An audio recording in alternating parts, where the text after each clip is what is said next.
नमस्कार दोस्तों, कैसे हैं आप। आज मैं आपको कक्षा 12 के 11वें अध्याय जैव प्रौद्योगिकी सिद्धांत एवं प्रक्रम के बारे में बताऊंगा। बायोटेक्नोलॉजी कहते किसको हैं और यह इसके कितनी तकनीकियां होती हैं। आइए सबसे पहले हम जानते हैं कि बायोटेक्नोलॉजी का प्रयोग अनजाने में मानव प्राचीन काल से ही करता आ रहा है। जैसे दही का उत्पादन आज से नहीं, बहुत पुराने समय से सिरके का उत्पादन और मदिरा का उत्पादन, यह सब जैव तकनीकी के अंतर्गत ही होता है। सबसे पहले हम जानेंगे कि जैव तकनीकी या बायोटेक्नोलॉजी कहते किसको हैं। जैव टेक्नोलॉजी या बायोटेक्नोलॉजी जीवों या सूक्ष्म जीवों द्वारा उत्पन्न पदार्थों का औद्योगिक स्तर पर उपयोग जैव प्रौद्योगिकी कहलाता है।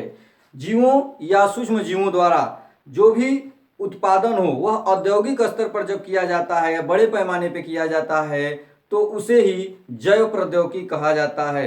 अब जैव प्रौद्योगिकी में उपयोग जिन सूक्ष्म जीवों का किया जाता है उसमें कवक, जीवाणु, शैवाल और प्रोटोजोआ, यही सूक्ष्म जीव आते हैं। अब जो जैव प्रौद्योगिकी होता है बायोटेक्नोलॉजी, इसकी परिभाषा यूरोपीय जैव प्रौद्योगिकी संघ या EFB के अनुसार क्या होता है।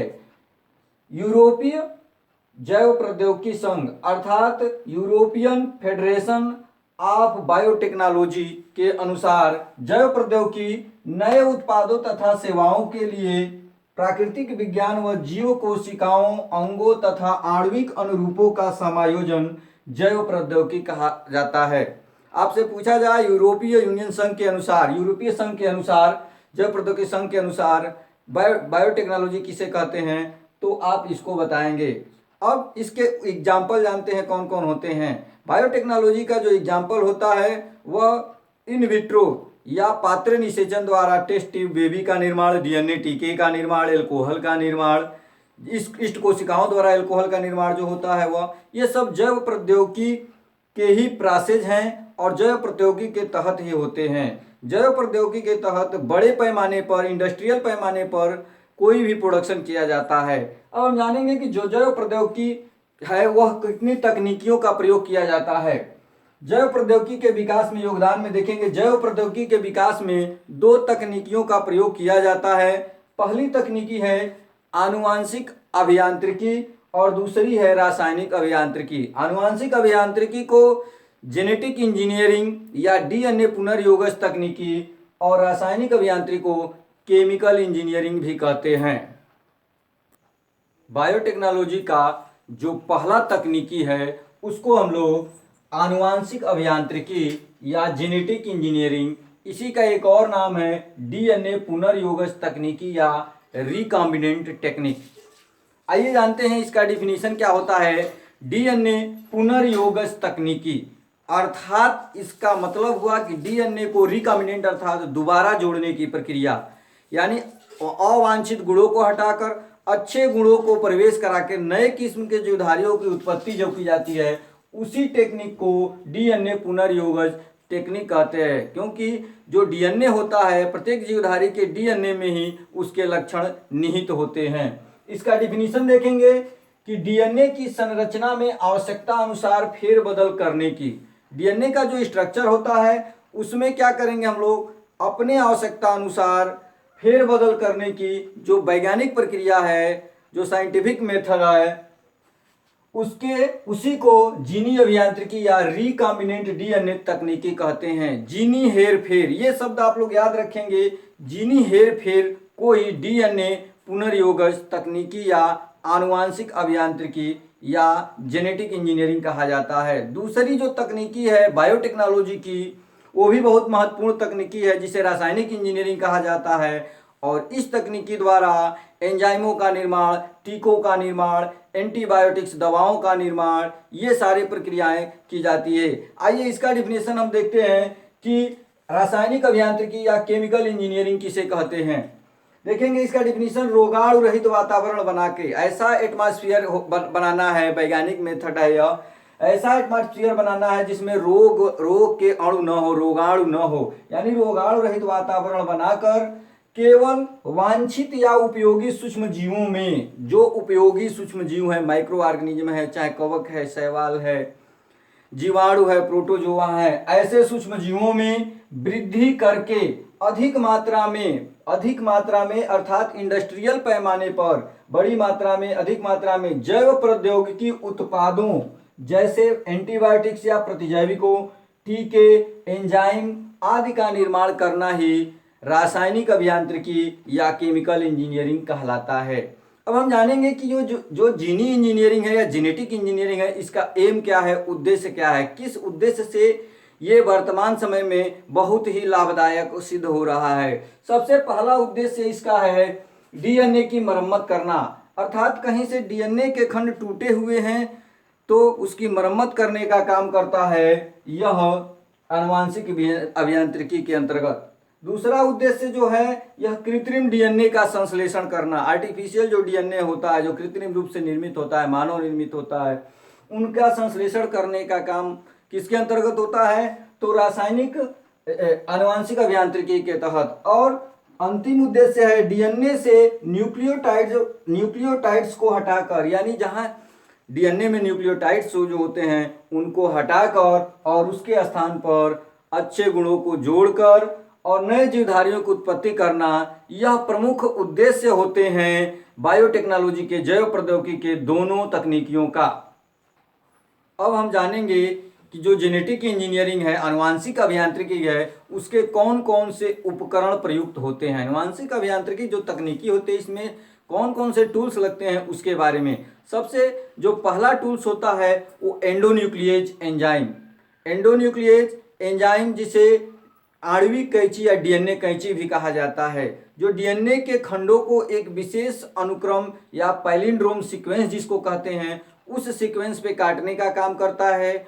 और दूसरा होता है डीएनए लाइगेज, जो काटे गए स्थान पे दूसरे डीएनए के खंडों को जोड़ने का काम करता है। अर्थात जो टूल्स होते हैं, जो उपकरण होते हैं आनुवांशिक अभियांत्रिकी में, जेनेटिक इंजीनियरिंग में, वो दो प्रमुख टूल्स होते हैं। एक होता है निर्बंधन एंडोन्यूक्लिएज एंजाइम और दूसरा होता है डीएनए लाइगेज। एक क्या करता है, डीएनए के खंडों को विशेष अनुक्रमों पर तोड़ता है और दूसरा जो डीएनए लाइगेज होता है, यह एंजाइम जो होता है डीएनए को जोड़ने का काम करता है। आइए इसका डिफिनीशन देखते हैं कि डीएनए जो एंडोन्यूक्लिएज एंजाइम होता है, निर्बंधन एंडोन्यूक्लिएज एंजाइम या रिस्ट्रिक्टेड एंडोन्यूक्लिएज एंजाइम जिसे कहते हैं, उसे किसने बनाया और उसका वर्क कैसे होता है। सबसे पहले इसके बारे में जानेंगे कि निर्बंधन endonuclease enzyme, restricted endonuclease enzyme. DNA पुनर्योगज तकनीकी जिसे हम लोग आनुवांशिक अभियांत्रिकी भी कहते हैं, इसमें डीएनए अणुओं को तोड़ने के लिए यहाँ एक चीज ध्यान रखना है कि विशेष अनुक्रम, हर जगह नहीं डीएनए अणुओं को तोड़ा जा सकता है, केवल ऐसे विलोम पद अर्थात पैलिंड्रोमिक सीक्वेंस जहाँ होता है, इसको अगले पार्ट में मैं बताऊंगा, वहाँ तोड़ा जाता है। वहाँ तोड़ने के लिए इस एंजाइम का, निर्बंधन एंजाइम का प्रयोग किया जाता है। सन 1970 में नैथन्स और स्मिथ, ये दो साइंटिस्ट थे, सन 1970 में इन्होंने ही सर्वप्रथम हीमोफिलस एनोफ्लुएंजाe नामक जीवाणु से इस एंजाइम को अलग किया था। इसके बारे में जानेंगे। सन 1970 में नैथन्स एवं स्मिथ ने हीमोफिलस एनोफ्लुएंजाe नामक जीवाणु से इस एंजाइम को अलग किया था और यह एंजाइम 6 न्यूक्लियोटाइड के विशेष प्रकार के अनुक्रम, यहाँ देखेंगे एक शब्द लिखा गया विशेष प्रकार के अनुक्रम, इसी को कहा जाता है पैलिंड्रोम सीक्वेंस। विशेष प्रकार के अनुक्रम के खंडों में डीएनए अणुओं को खंडित कर सकता है। इसे इन्होंने एक संकेताक्षर के नाम पर रखा, इनका नाम हिंड थर्ड नाम रखा था इसका, प्रतिबंधन एंडोन्यूक्लिएज एंजाइम का, जो नैथन्स और स्मिथ खोजे थे। और इस कार्य के लिए इन्हें सन 1978 में नोबेल प्राइज मिला था। अब हम कुछ और एंडोन्यूक्लिएज एंजाइम के बारे में जानेंगे और जानेंगे कि जो लाइगेज होता है, डीएनए लाइगेज, वह क्या करता है। कुछ विशेष प्रकार के हम एंडोन्यूक्लिएज, निर्बंधन एंडोन्यूक्लिएज जो एंजाइम होते हैं, जो डीएनए खंडों को तोड़ने का कार्य करते हैं, उनको हम देखेंगे। पहला है हिंड थर्ड, जो निर्बंधन एंजाइम है, रिस्ट्रिक्टेड एंजाइम जिसे कहा जाता है। इसका एक और नाम आप लोग याद रखेंगे, डीएनए कैंची, डीएनए कैंची भी इसे कहा जाता है, क्योंकि यह कैंची का काम करता है, काटने का काम करता है। निर्बंधन एंडोन्यूक्लियस जो एंजाइम होता है, यह कुछ नाम दिए गए हैं। हिंड थर्ड, जैसा कि आप लोगों को पता है, हीमोफिलस एन्फ्लुएंजी नामक जीवाणु से यह बनता है। दूसरा है इकोआर1। इकोआर1 में देखेंगे एस्केरिसिया कोलाई या ई कोलाई से यह निर्मित होता है, यह बनता है ई कोलाई नामक जीवाणु से। और तीसरा जो है बैम H1, बैम H1, बैम H फर्स्ट जो होता है वह बैसिलस एमाइलोलाइगी फैसियंस H नामक जीवाणु द्वारा बना होता है। ये कुछ प्रमुख एंडोन्यूक्लियस एंजाइम हैं जो डीएनए कैंची या निर्बंधन एंजाइम या रिस्ट्रिक्टेड एंजाइम होते हैं, जो डीएनए अणुओं को एक विशेष अनुक्रम पर, जिसे पैलिंड्रोमिक सीक्वेंस कहा जाता है, पैलिंड्रोम कहा जाता है, वहां पर तोड़ने का काम करते हैं। दूसरा जो टूल्स है आनुवांशिकी अभियांत्रिकी का, जो जेनेटिक इंजीनियरिंग का दूसरा, पहला टूल्स तो एंडोन्यूक्लियस एंजाइम, दूसरा जो टूल्स है उसे कहते हैं डीएनए लाइगेज। डीएनए लाइगेज यह ऐसा एंजाइम होता है जो डीएनए अणुओं को, जहां जहां पैलिंड्रोमिक सीक्वेंस पर जहां डीएनए अणुवी कैंची जो काटती है उस पर अलग से डीएनए को जोड़ने का काम जो करता है वह एंजाइम कहलाता है डीएनए लाइगेज, और यह एंजाइम डीएनए अणुओं को जोड़ने का काम करता है।